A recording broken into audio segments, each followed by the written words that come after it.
हामी सबैलाई थाहा छ भदौ 23 र 24 गतेको घटना, त्यो घटनालाई नेपाली जनताले भुल्न सकिरहेका छैनन्।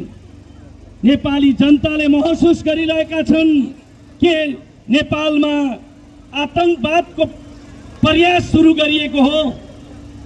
के ती हाम्रा छोराछोरीहरूले करप्सनको विरुद्धमा, सुशासनको पक्षमा गरेको आन्दोलन हिंसामा परिणत गर्नका लागि कस्तो खालको घुसपेट थियो, कस्ता कस्ता खालका मान्छेहरूको घुसपेट थियो र त्यसको उद्देश्य के थियो, नेपाली जनताले खोजिरहेका छन्, नेपाली जनताले सोधिरहेका छन्।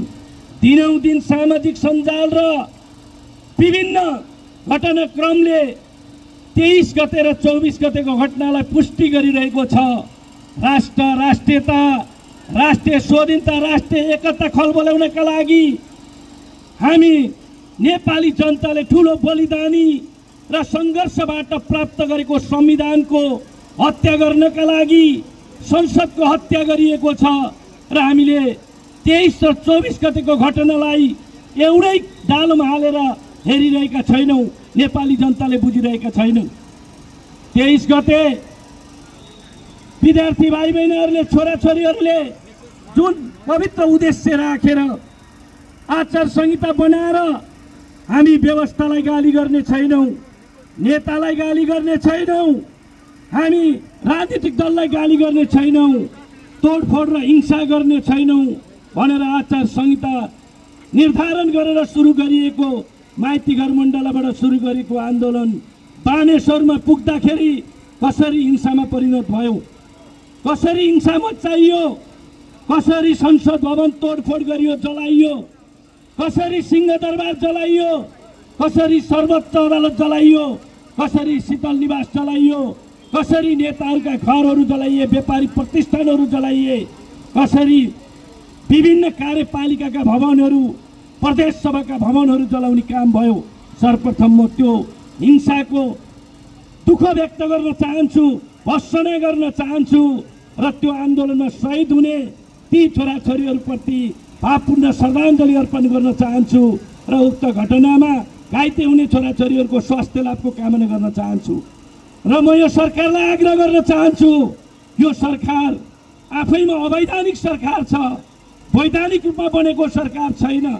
निवर्तमान प्रधानमन्त्रीले संविधान भित्रबाट निर्माण गर्नका लागि दिएको सहमतिको विरुद्धमा छ। यो सरकारले चुनाव गराउने उद्देश्य बोकिरहेको छैन, शान्ति सुरक्षा बहाल गर्ने उद्देश्य बोकिरहेको छैन। 24 गते हिंसा गर्ने, प्रहरीहरूको हत्या गर्ने, प्रहरी कार्यालयहरू चलाउने र नेपाली जनताको हत्या गर्ने र आगजनी र हिंसा मचाउनेहरूलाई कारबाही नगर्नका लागि विज्ञप्ति जारी गरिरहेको छ। त्यसकारणले हामी भन्न चाहन्छौँ, नेकपा एमाले केन्द्रीय अभियान अन्तर्गत हामीले जनजागरण अभियान सञ्चालन गरिरहेका छौँ र नेपाली जनतालाई हामीले भनिरहेका छौँ, नेपाली जनता र सुरक्षा निकाय र प्रशासनको मनोबल बढाउनका लागि नेकपा एमाले भनिरहेको छ, हामीले भनिरहेका छौँ यो हिंसामा संलग्नहरूलाई यथाशीघ्र कारबाही गरियोस्, निष्पक्ष छानबिन गरियोस् भनेर हामीले भनिरहेका छौँ।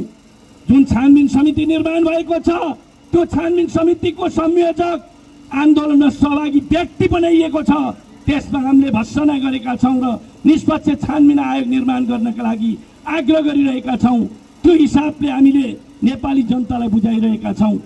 जुन हिसाबले संविधानको हत्या गर्न खोजिरहेका छन् यो सरकारले त्यो दिशातिर काम गरिरहेको छ र हामीले नेपाली जनताको तर्फबाट भनिरहेका छौँ, नेपाली जनताको बलिदानीबाट प्राप्त भएको संविधानको रक्षाका लागि, सुरक्षा निकायको मनोबल बढाउनका लागि, शान्ति सुव्यवस्था कायम गर्नका लागि र संविधानका रक्षाका लागि नेकपा एमाले जनताको घर घरमा गइरहेको छ र जनतालाई आह्वान गरिरहेको छ। र आज एमालेलाई केही साथीहरूले भनिरहेका छन् एमाले निर्वाचन विरोधी हो भनेर। म प्रश्न पार्न चाहन्छु, नेकपा एमाले लोकतन्त्रमा विश्वास गर्छ, निर्वाचनमा विश्वास गर्छ, त्यसकारणले हामीले यो जनताको आह्वानलाई हामीले निर्वाचनको तयारीका रूपमा पनि लिएका छौँ। त्यो कुरा म प्रश्न पार्न चाहन्छु। म धेरै कुरा तपाईँहरूको बिचमा राख्न चाहन्न। म नेपाली आमा बुवा दाजुभाइ तथा दिदीबहिनीलाई भन्न चाहन्छु, यही अगाडि रहेको पुष्पलालको मूर्तिले यो समाजलाई के प्रभाव पारेको थियो, के दुःख दिएको थियो, त्यो शालिग किन जलाइयो, त्यो जलाउन पर्ने कारण के थियो? हाम्रो राजनीतिक कर्मीहरूको गौरवको थलो कोइराला निवास जलाउन पर्ने के आवश्यकता परेको थियो? त्यसले के सन्देश दिइरहेको छ? बिप्पीका शालिगहरू फोडेर, मदनका शालिगहरू फोडेर, पुष्पलालका शालिगहरू फोडेर कुन खालको हिंसा, कुन खालको आन्दोलन के गर्न खोजिएको थियो? नेपाली जनताले त्यसको जवाब मागिरहेका छन्। त्यसकारणले म भन्न चाहन्छु, नेकपा एमाले हिंसामा विश्वास गर्दैन। नेकपा एमाले जनताको मतबाट, जनताको मत जितेर राज्य सत्तामा नेतृत्व गरेर समृद्ध नेपाल, सुखी नेपालीको राष्ट्रिय सङ्कल्प पुरा गर्न चाहन्छ र निर्णायक शक्तिको रूपमा आफूलाई उभ्याउन चाहन्छ। त्यो दिशातिर नेकपा एमाले अगाडि बढिरहेको थियो र हामीले भर्खरै विधान महाधिवेशन सम्पन्न गरेर नभए युवा केन्द्रित कार्यक्रमहरू घोषणा गरेर नभए युवाहरूलाई नेतृत्व विकास गर्ने काममा लागिरहेको थियो। त्यही सन्दर्भमा त्यो घटनाले यो खालको स्थिति सिर्जना गर्यो, देशै खरानी बनाउने काम गर्यो र आतङ्कवादको सुरुवात गराउने काम गर्यो।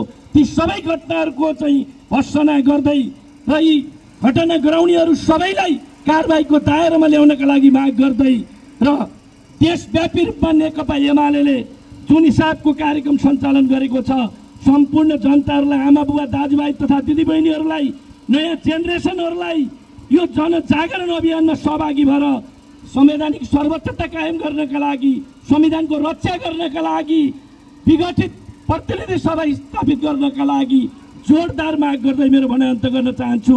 हस्, धन्यवाद।